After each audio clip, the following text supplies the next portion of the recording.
मी जे काही ऐकले गेले 2 दिवसामध्ये तर प्रत्येकाचं एकमेव असं कारण होतं की विकास निधी. तर हा जो काही विकास निधी आहे, आज मी सुद्धा आमदार आहे, आम्हाला एकही रुपया मिळत नाही, एकही रुपया मिळत नाही. पण माझा पुढचा प्रश्न हा आहे की मी जरी विरोधी पक्षातला आमदार असेल तरी ज्या मतदारसंघांमध्ये, मग तो लोकसभेचा मतदारसंघ किंवा विधानसभेचा असो, ज्या मतदारसंघांमध्ये भाजपचा आमदार आहे तिथे काय मोठा विकास झाला आहे. जे 6 लोक गेलेत, मला आता प्रचंड उत्सुकता आहे पुढच्या 3 वर्षांमध्ये, कारण आता एवढा विकास तिकडे होणार आहे. त्या लोकांनी विकास निधी जर स्वीकारला आहे तर हिंगोलीचं हाँगकाँग होईल, परभणीची जर्मनी होईल, धाराशिवचं दुबई होईल. आम्हाला पाहायचं आहे की आता काय मोठी विकासाची गंगा ते वाहत आहेत. आणि त्या 3 वर्षात तिकडचे जे 7 लाख मतदार होते त्यांनी मोदींच्या विरोधात जाऊन तुम्हाला मतदान केलं, पण तुम्ही तुमचं विचार एवढे उच्च होते की तुम्ही त्या 7 लाख लोकांना मूर्ख समजलं. ह्यांच्या मतदारसंघात हे निवडून आणू नाही शकले जिल्हा परिषद सदस्य आणि पंचायत समिती सदस्य. ह्याचा दोष थेट उद्धव साहेबांना. अरे मग तुम्ही निवडून आलात त्याचं क्रेडिट कोणाला? हे निवडून आले त्याचं क्रेडिट स्वतःला, पण पंचायत समिती पडली त्याचा दोष थेट उद्धव साहेबांना. हे काय जनतेला पण पटण्यासारखं नाहीये. खासदारांच्या फुटीनंतर उद्धव ठाकरेंनी आपल्या पक्षातल्या आमदारांची बैठक घेतलेली आहे. आता आमदारांमध्ये अस्वस्थता निर्माण करण्यासाठी की खरोखर आमदार फुटणार आहेत, या सगळ्या चर्चांच्या पार्श्वभूमीवर शिवसेना उद्धव बाळासाहेब ठाकरे पक्षाचे आमदार वरुण सरदेसाई सुद्धा आपल्यासोबत आहेत. मला माहिती आहे की बैठकीतल्या बऱ्याचशा गोष्टी सांगण्यासारख्या नसतात, पण तरी तुम्ही काही सांगू शकलात तर की काय उद्धव ठाकरेंनी सूचना केल्या किंवा मार्गदर्शन? नाही, मी काय झालंय की नेमके हे खासदार फुटले आणि अधिवेशन आलं, त्यामुळे या बैठकीला मीडियाने सुद्धा एक वेगळं महत्त्व असं दिलेलं आहे. आत्तापर्यंत मी तरी जेव्हापासून आमदार झालो आहे त्या प्रत्येक अधिवेशनामध्ये स्वतः उद्धव ठाकरे साहेब ही अशी एक बैठक घेतात. केवळ पक्षाचीच नाही तर महाविकास आघाडीची सुद्धा बैठक होते. आणि मला खात्री आहे की जेवढे पक्ष आहेत, ज्यांचे आमदार आहेत, त्यांच्यासुद्धा स्वतंत्र बैठका होत असतील. आणि या बैठकांमध्ये बाबा येणाऱ्या अधिवेशनामध्ये आपण कुठले मुद्दे मांडले पाहिजेत, पक्षाची कुठली स्ट्रॅटेजी असली पाहिजे, कुठल्या आमदारांनी काय हे करायचं, हे असं ठरवलं जातं.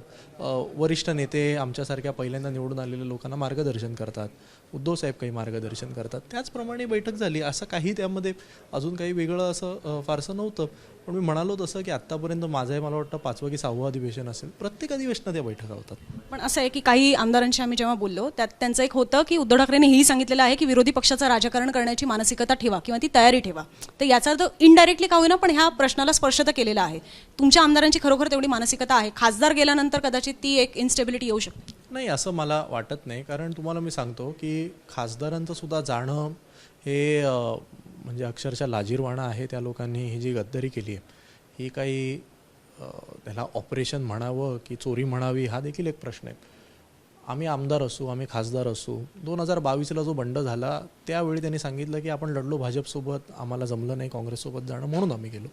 24ची निवडणूक तर आम्ही काँग्रेस राष्ट्रवादीसोबतच लढलो, आम्ही या सरकारच्या विरोधातच लढलो. आम्हाला जे काही मॅन्डेट मिळाले, आज मी आमदार असेन किंवा हे जे 6 खासदार होते हे सगळे उद्धव ठाकरे साहेबांच्या नावावर आणि मशाल चिन्हावर आणि महाविकास आघाडीच्या माध्यमातूनच निवडून आलेत. ज्यावेळी आम्हाला मॅन्डेट मिळालं त्याचवेळी आम्हाला लक्षात आलेलं की आपल्याला विरोधी पक्षाचं काम करायचं आहे. त्यामुळे ह्यामध्ये काही उद्धव साहेबांनी सांगण्यापेक्षा आम्हाला ते जनतेने दिलेला तो कौल आहे, तो कौल घेऊन आम्हाला पुढे जायचं आहे. आम्हाला हे सरकार कुठे कुठे अपयशी पडतं आहे हे जनतेसमोर आणायचं आहे. आणि परत जेव्हा विधानसभेची निवडणूक येईल तेव्हा आम्ही आमचा विचार मांडू, ह्या सरकारचं अपयश मांडू. हे मला वाटतं प्रत्येक विरोधी पक्षाचं काम आहे. त्यामध्ये असं काही वेगळं काही सांगण्यासारखं नाही आहे. पण तरीही खासदारांचं जर मतपरिवर्तन होतंय तर त्या आमदारांचं सुद्धा उद्या होऊ शकतं. नाही, मला असं वाटत नाही. कारण हे जे खासदारांचं झालेलं आहे, मी परत एकदा सांगतो, हे अत्यंत दुर्दैवी आहे. आणि खासदारांनी हे नक्की का केलं हा देखील एक प्रश्न तुम्ही त्या सगळ्या खासदारांना विचारला पाहिजे. कारण मी जे काही ऐकले गेले 2 दिवसामध्ये तर प्रत्येकाचं एकमेव असं कारण होतं की विकास निधी. तर हा जो काही विकास निधी आहे, आज मी सुद्धा आमदार आहे, आम्हाला एकही रुपया मिळत नाही, एकही रुपया मिळत नाही. पण माझा पुढचा प्रश्न हा आहे की मी जरी विरोधी पक्षातला आमदार असेल तरी ज्या मतदारसंघांमध्ये, मग तो लोकसभेचा मतदारसंघ किंवा विधानसभेचा असो, ज्या मतदारसंघांमध्ये भाजपचा आमदार आहे तिथे काय मोठा विकास झाला आहे. पण तुम्ही म्हणालात निधी मिळत नाही, मग कसं तुम्ही तग धरू शकता बिना निधीचे? मी तुमच्या इंस्टाग्राम प्रोफाईलवरनं पाहत असते तुमची कामं सुरू असतात. तुम्ही बक्षीस समारंभ वगैरे पण करत असता, फुटपाथची कामं वगैरे, ही सगळी कामं सुद्धा तुमची सुरू असतात. मग बिना निधीची कशी होऊ शकतात? कदाचित तुम्ही वेल टू डू फॅमिलीतले असाल म्हणून हे शक्य आहे, पण काही ग्रामीण महाराष्ट्रातले आमदार आहेत, खासदार आहेत, त्यांना हे शक्य होणारही नाही. नाही नाही, असं अजिबात नाही आहे. कसं असतं की निधी जो सरकारी निधी असतो हा 2 वेगवेगळ्या प्रकाराने यांचं वितरण होतं. एक असतो जो कॉमन निधी आपल्या मतदारसंघामध्ये येतो. आता आम्ही जे शहरी भागातले आमदार असतो, आमच्याकडे जो काही निधी येतो, आमच्याकडे आता मुंबईतले बहुतांश कामं, मूलभूत सोयीसुविधा ही महानगरपालिका करत असते. आज मी जेव्हा माझ्या पक्षाचा आमदार आहे तेव्हा ही माझीसुद्धा जबाबदारी तेवढीच आहे की माझ्या मतदारसंघामध्ये माझा पक्ष वाढला पाहिजे. माझा मतदारसंघामध्ये पक्ष वाढवणं म्हणजे काय, तर स्थानिक स्वराज्य संस्थांच्या निवडणुकांमध्ये जास्तीत जास्त प्रतिनिधित्व हे माझ्या पक्षाचं असलं पाहिजे. ते आज काही मी एकट्याने नाही केलं, आम्ही बऱ्यापैकी आमदारांनी केलं. आज माझ्या मतदारसंघात 7 पैकी 6 नगरसेवक हे आमचे आहेत. त्यामुळे त्यांना जो काही BMCचा निधी मिळतो, मला माझा आमदार म्हणून जो बेसिक हक्क आहे तो निधी मिळतो, तो सगळ्यांनाच मिळतो ना. फरक एवढा आहे, ज्या निधीबद्दल हे लोक सांगतात, सरकारमध्ये जर तुम्ही असाल तर तुम्हाला 200 कोटी 500 कोटी एवढा निधी मिळतो आणि जर तुम्ही विरोधी पक्षात असाल तर कमी मिळतो. पण केवळ विकास निधीच्या अभावी हे जे काही घेतलं जाते हे सगळं थोतांड आहे. असा कुठलाही मोठा, माझा तर प्रश्न हा आहे की जर विकास निधी करताच हे लोक जर खासदार गेले असतील तर मग नरेंद्र मोदी साहेब जेव्हापासून पंतप्रधान झाले त्यावेळपासून गेल्या 3 टर्ममध्ये जिथे ते भाजपचे खासदार आहेत त्याचा पण एकदा आपण दौरा केला पाहिजे त्या मतदारसंघांचा, आणि नक्की काय असा विकास झाला हे सुद्धा मला पाहायचं आहे. आणि जर विकास निधी करता हे लोक गेलेत तर मग तर मला प्रचंड उत्सुकता आहे पुढच्या. ईशान्य मुंबई एक तसं आहे ना की जिकडे गेले 2 टर्म भाजपचा खासदार होता आणि आता तुमचा. हो नक्कीच. नाही, मला तीच नाही, मी तर तुम्हाला सांगतो ना, जे 6 लोक गेलेत, मला आता प्रचंड उत्सुकता आहे पुढच्या 3 वर्षांमध्ये. कारण आता एवढा विकास तिकडे होणार आहे. त्या लोकांनी विकास निधी जर स्वीकारला आहे तर हिंगोलीचं हाँगकाँग होईल, परभणीची जर्मनी होईल, धाराशिवचं दुबई होईल. आम्हाला पाहायचं आहे की आता काय मोठी विकासाची गंगा ते वाहत आहेत. आणि त्या 3 वर्षात तिकडचे जे 7 लाख मतदार होते त्यांनी मोदींच्या विरोधात जाऊन तुम्हाला मतदान केलं, पण तुमचं विचार एवढे उच्च होते की तुम्ही त्या 7 लाख लोकांना मूर्ख समजलं आणि तुम्ही ठरवलं की भलेही तुम्ही मोदींच्या विरोधात मतदान केलं असेल पण तुमच्या विकासाकरता मी विचारधारा बदलतोय, केवळ मतदारांच्या विकासाकरता. कारण परभणीचं जर्मनी झालं पाहिजे, धाराशिवचं दुबई झालं पाहिजे. हे आता आम्हाला पाहायचं आहे 3 वर्षामध्ये हे लोक कोणते असे प्रकल्प आणत आहेत. धाराशिवमधला आज ओमराजेंची आता जबाबदारी आहे, एकही माणूस बेरोजगार राहिला नाही पाहिजे, एकही शेतकरी आत्महत्या झाली नाही पाहिजे, प्रत्येक रस्ता तिकडचा बनला पाहिजे, सगळी धरणं तिकडची भरली पाहिजेत. बघूया आता काय काय करतात. मला वरुण सरदेसाई एक आठवत आहेत, ते म्हणजे हनुमान चालिसाचं एक आंदोलन झालं होतं, त्यावेळेला तुम्ही रस्त्यावर उतरला होतात, खूप राडे वगैरे झालेले होते. आता काइंड ऑफ तसंच तुम्ही सगळे कराल असं म्हणतायत. हे खरोखर गोष्टी ॲक्च्युली रस्त्यावर आम्हाला पाहायला मिळतील, परत राडा आणि हे सगळं? बघा, शिवसेनेचं कुठलंही आंदोलन, त्यावेळचं आंदोलनाची तुम्ही आठवण करून दिलीत किंवा आत्ताचं, हे काही मी कधीच आजपर्यंत तुम्ही मीडियामध्ये आहात अनाऊन्स करून केलं जात नाहीत. या गोष्टी उत्स्फूर्त असतात, त्या होऊ शकतात ना. आज लोकांची चीड आहे ना, शेवटी 7-7 लाख लोक तुम्हाला मतदान करतात आणि तुम्ही काय सांगता. मी माझ्या गावची एक मीटिंग बोलवली, किती लोक होते? 100 लोक होते. आज मुंबईच्या हाऊसिंग सोसायटीमध्ये 1500 लोक होते. मग आम्ही काय विचारधारा बदलताना काय माझी हाऊसिंगची AGM बोलवू का आणि त्यांना विचारू का 100 सभासदांना? आधीच सेट करून ठेवायचं, काय करायचं बाबांनो, मग ते सांगणार असं असं करायचं. AGM ठरवून काय आम्ही पक्ष बदलतो? आणि जर माझा प्रश्न हा आहे, तुम्ही जर एवढे हिरो आहात तर का नाही अपक्ष लढत? का लागतं तुम्हाला पक्षाचं चिन्ह? का उद्धव साहेबांचा चेहरा लागतो?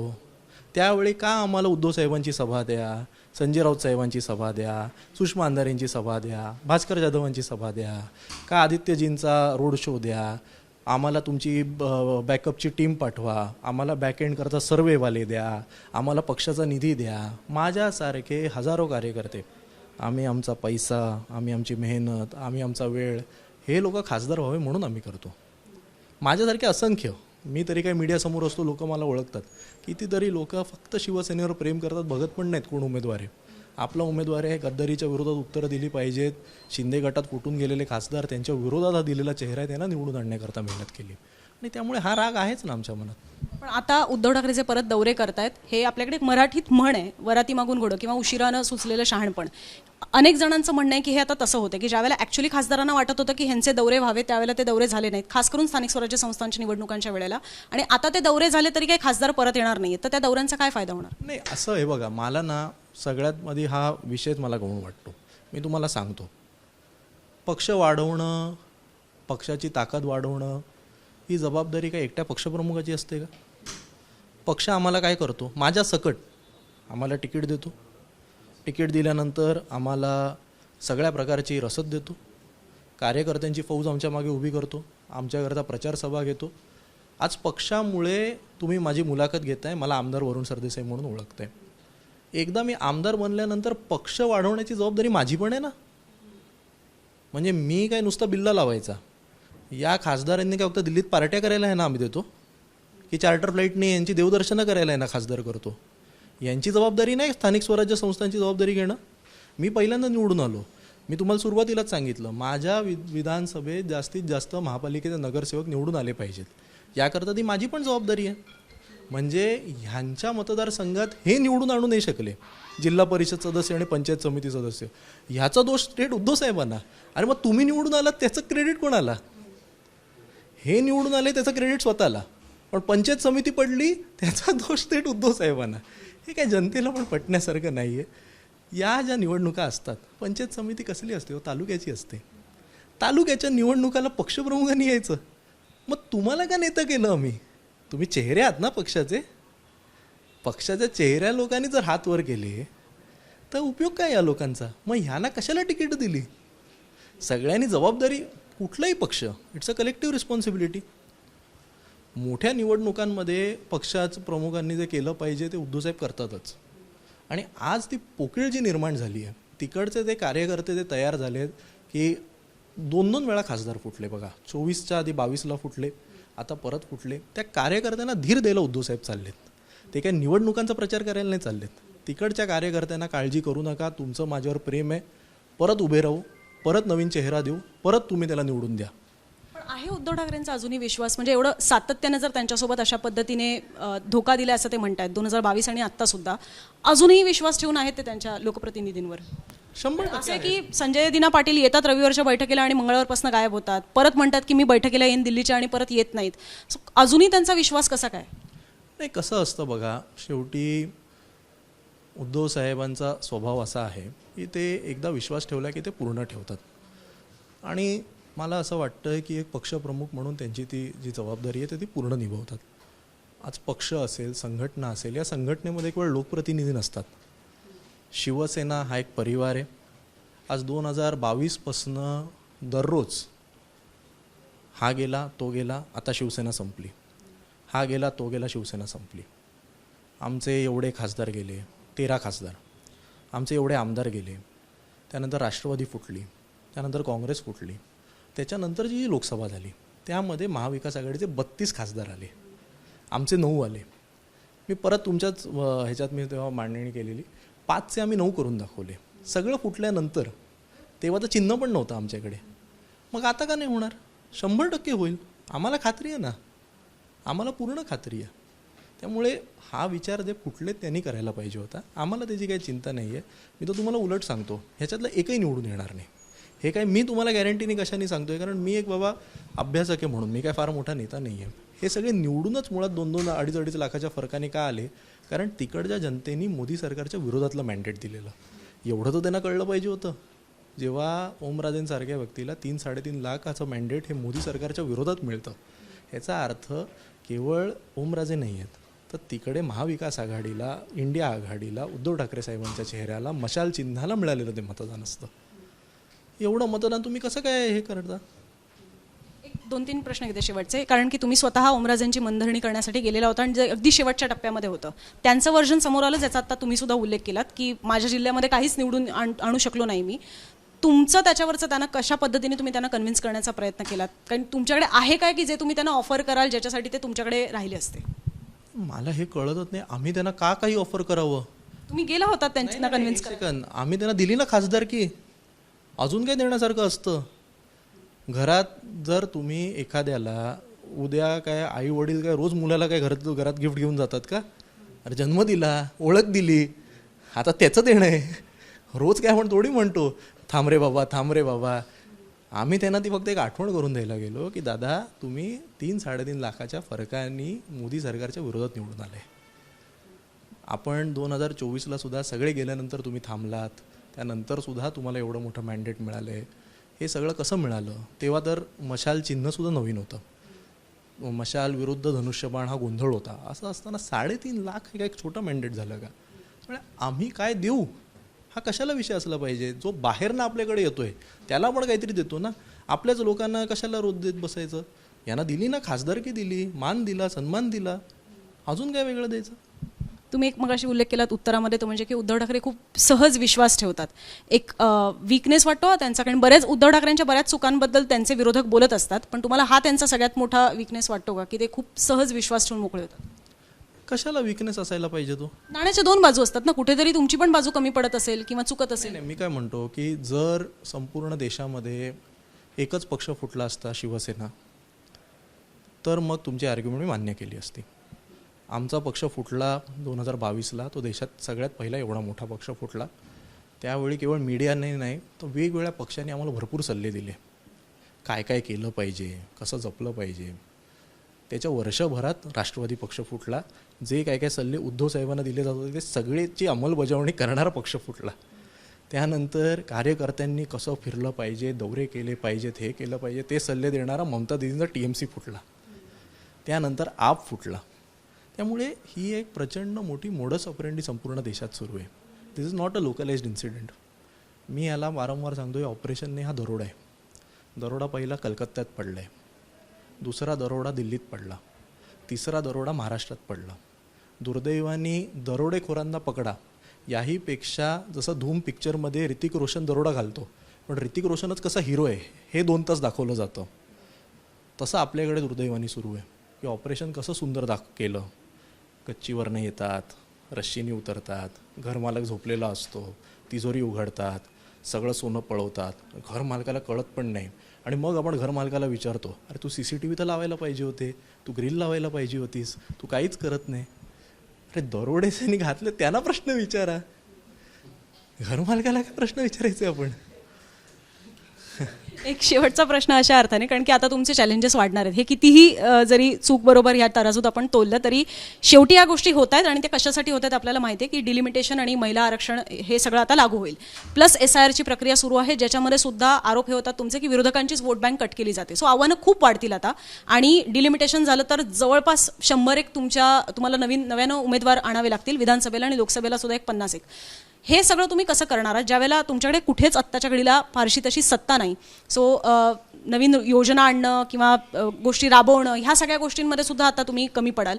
तर कसं तुम्ही 2029साठीची तयारी करणार? मला मी एक सांगू का, की कुठली 2029ची जर आपण सार्वत्रिक निवडणुकीची गोष्ट करत असू, म्हणजे केंद्रातील निवडणूक, तर ती जी निवडणूक लढली जाते ना, त्याचा तुम्ही सुद्धा अभ्यास करा, त्याचा थीम वेगळी असते. ती देशाच्या पातळीवर लढली जाते. तुम्ही आज जे काही चॅलेंजेस प्रेझेंट केले, हे सगळे चॅलेंज आम्हाला 2024ला पण होते. SIR नव्हतं. हां, SIR नव्हतं, वाढलेल्या जागा नसणार आहेत, तुम्हाला आहेत त्या ठिकाणी शोधायचेच आहेत, प्लस ॲडिशनल तुम्हाला 100 जागांवर उमेदवार शोधावे लागतात. बरोबर आहे, पण जर डिलिमिटेशन उद्या झालं आणि जर जागा वाढल्या तर उमेदवार सगळ्यांनाच शोधायचे आहेत. SIR जर झालं तर ती जबाबदारी सगळ्यांचीच आहे. अर्थात तुम्ही म्हणताय ते विरोधी पक्षाला जास्त त्यामध्ये डोळ्यात तेल घालून काम करण्याची गरज आहे, मी मान्य करतो. सगळ्यांना जे शोधायचे त्याच्यामध्ये ॲडिशन सांगायचं झालं तर आता उदाहरणाखातर मी तुम्हाला सांगते, कारण ते तुम्हाला जास्त जवळचं पण आहे. ते अशा अर्थाने की दीपेश म्हात्रे डोंबिवलीचेच आहेत, सोडून गेले. आज ते डोंबिवली वेस्टमध्ये ज्या पद्धतीने कामं करतायत, ह्याच्यातनं मला तरी ते क्लिअर दिसतं की उद्या डोंबिवली वेस्ट हा एक वेगळा मतदारसंघ तयार झाला तर दीपेश म्हात्रे कदाचित तिथले उमेदवार असू शकतात. सो अशा पद्धतीने उमेदवार आयात करणं हे ऑलरेडी ऑपरेशन ह्या सगळ्यांकडनं सुरू झालेली आहेत. म्हणून हा प्रश्न आहे की तुम्ही हे कुठून आणणार?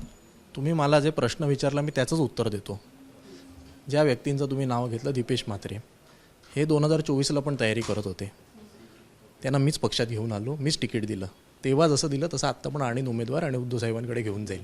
खूप लोक तयारी करत असतात. त्यावेळी उद्धव साहेबांची, ठाकरे घराण्याची, मातोश्रीची ती किमया आहे. स्वतःहून येतात उमेदवार, काही प्रॉब्लेम नाही. मुंबई महापालिकेत आमच्यावर हेच झालेलं, 120 नगरसेवक सोडून गेले आम्हाला. असं शिंदे गट म्हणायचा. 120 नगरसेवक, 120वरनं ते 28वर आले, आणि आमचे किती होते 20-25 जे काय उरलेले, तिकडनं मी 65वर गेलो. 10-15 अजून असते, मनसेचे थोडे वाढले असते तर आमची सत्ता पण आली असती. थोड्या फरकासाठी महाविकास आघाडी आणि मनसे असते तर केवळ 5-10चा फरक राहिला आहे आमच्यात. आम्ही 100च्या पुढे होत, ते काहीतरी 110-115 10 सीटचा फरक आहे फक्त मुंबई महापालिकेत. त्यामुळे आत्ता ती काही निवडणुकांना खूप वेळ आहेत. आत्ता संघटनात्मक ताकद वाढवणं, जास्तीत जास्त पक्षाचे जे कार्यक्रम आहेत ते यशस्वीपणे राबवणं. आणि परत एकदा सांगतो की देशात आत्ता एवढे प्रश्न आहेत. सध्याची जी नीटचा जो पेपर फुटला आहे, त्यामुळे युवक ज्या पद्धतीने व्यक्त व्हायला लागलेत, म्हणजे दुर्दैवाने एवढे प्रॉब्लेम असताना, बेरोजगारी असताना, महागाई वाढली असताना युवक व्यक्त होत नव्हते. पण हा एक मुद्दा मिळाला ज्याच्यामुळे आता युवक व्यक्त होत आहेत. भलेही त्याचं आत्ता माध्यम काही वेगळं असेल, पण व्यक्त तर व्हायला लागलेत, बोलायला लागलेत, चर्चा व्हायला लागली आहे. आत्ता जे काही मध्ये मोदी साहेबांनी आव्हान केलं त्याला किती मोठ्या प्रमाणात लोकांनी नाकारलं हे सुद्धा आपण पाहिलं. यापूर्वी मोदी साहेबांनी सांगितलेलं की बाबा थाळ्या वाजवा, ते तेव्हा मान्य पण केलेलं. त्याच्याने कसा कोरोना गेला हे मला अजूनही कळलं नाही आहे, पण तरी तेव्हा ते ऐकलेलं. यावेळी जेव्हा सांगितलं परदेशात जाऊ नका, तेव्हा तुम्ही आत्ता जर तुमच्याकडे तसं इन्व्हेस्टिगेशन असेल तर शोधा की भाजपचे किती आमदार परदेशात गेल्या 15 दिवसात जाऊन आले. त्यांनीच भाजपच्याच लोकांनी ते ऐकलेलं नाही आहे. त्यामुळे आता परिवर्तन घडायला लागलेलं आहे. बेरोजगारी दिसायला लागलेली आहे, डॉलर 100ला पोचलेला आहे, लोकांना आता महागाई दिसायला लागलेली आहे. या सगळ्याचा परिणाम होईल. आम्ही विरोधी पक्ष म्हणून जिथे जिथे सरकार कमी पडतं आहे हे विषय सातत्याने जनतेसमोर मांडत राहू. आणि जनतेला हे काही फार आवडत नाही. मला आठवतं आहे जेव्हा या बिनविरोधचं नवीन लाट सुरू झालेली तेव्हा तुम्हीसुद्धा आणि तुमच्या चॅनलनीसुद्धा त्याचा प्रचंड विरोध केलेला की किमान आम्हाला मतदान तरी करू द्या. तुम्ही जर कुठला हा नोटाचा किंवा दुसऱ्या उमेदवाराचा सुद्धा जो चांगला उमेदवार असेल तो लोकशाही जिंकून येईल ना. पण हे जे काय नवीन सुरू झालं आहे की उमेदवारच नाही ठेवायचा समोर, हे सगळं बंद झालं पाहिजे. त्यामुळे लोकांचं काही असं कधीच 100% कोणाच्याच बाजू. पण मग अशा केसमध्ये नाशिकबद्दल प्रश्न विचारले जाऊ शकतात ना की तुम्ही उमेदवार नाही दिलात आणि तिकडे अपक्ष जे होते त्या गोकुळगीतेंना पाठिंबा दिल्याचं संजय राऊतच म्हणाले. याच्यावर पण प्रश्न उपस्थित होतात. म्हणजे आज तिकडे आता ज्योती वाघमारे पण ह्याच्यावरच बोललेले आहेत की तुम्ही का नाही उमेदवार दिलात मग नाशिकमध्ये. मग आम्ही ज्यांना पाठिंबा दिला ते आले ना निवडून, पाडलं ना. तुम्ही इन अ वे भाजपच्या म्हणून तर मग आरोप होतात ना की मग तुमचं भाजपसोबत असं थोड्याफार प्रमाणात जुळवून घेण्याचे प्रयत्न सुरू असतात का इनडायरेक्टली. अहो आमचे काल 6 खासदार फोडले, आम्ही कसं जुळवून घेऊ त्यांच्यासोबत. स्थानिक पातळीवर कधी कधीचे विषय वेगळे असतात. एखाद्या याच्यात तिकडची रणनीती मला काय माहिती नाही नाशिकला नक्की काय झालं, पण आमच्यातनं जे फुटून गेलेले पहिले त्यांना धडा शिकवायला पाहिजे होता. हे जर असं करून जर रणनीती आखली असेल तर मी समर्थनच करतो. चांगली रणनीती आखली, कारण ते जे बाहेर येऊन त्यांनी जे शिव्या शब्द दिल्या, गद्दारी झाली, माझ्याच लोकांनी मला फसवलं, ती क्लिप बघितली मी. त्यामुळे काय बोलायचं यावर अजून. खूप खूप धन्यवाद.